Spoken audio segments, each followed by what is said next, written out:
fa l'uomo ladro, ma anche la donna. Sentite quello che accade ai due personaggi che il famoso scrittore napoletano Giuseppe Marotta fa protagonisti del suo racconto dal titolo Gente del vicolo, tratto dal bellissimo libro L'oro di Napoli. Si erano sposati 4 anni prima, proprio nell'osteria di Resina.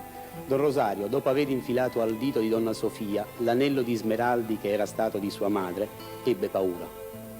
Quando Rosario fu soverchiato dalla sensazione che a nessuno si dovesse permettere di guardare sua moglie, come quel giovane costruttore di barche la guardava, si alzò malinconicamente e uscì dal giardino.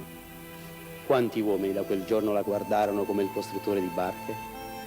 3 anni dopo, avendo raggiunto i 100 kg di peso e perciò sempre meno incline alle tragedie, Don Rosario cominciò a ricevere lettere anonime. Il dubbio allora comincia a insinuarsi nell'animo dello sposo che non avrà più pace.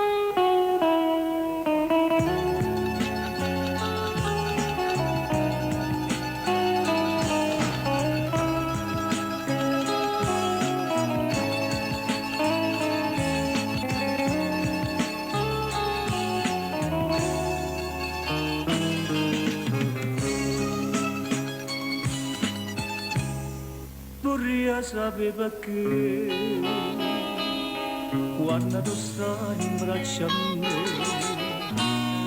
non sento chiusi tu, ma lo bene o no, è meglio che mi dici pure se ha già sofferto.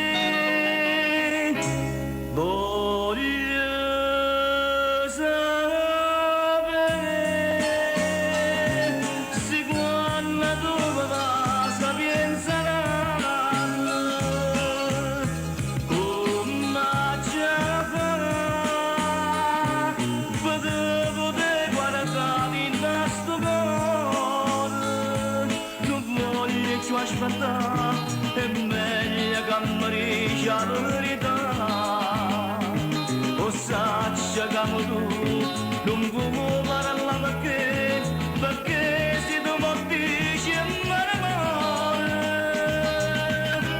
dimmi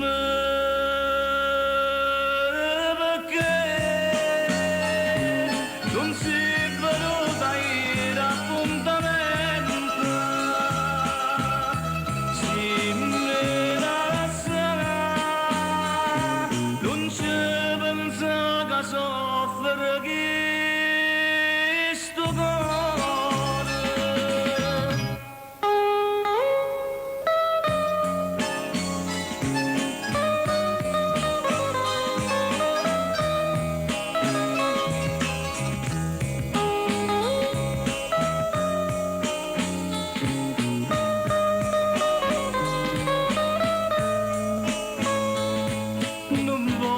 Aspettare è meglio che mi dica la verità,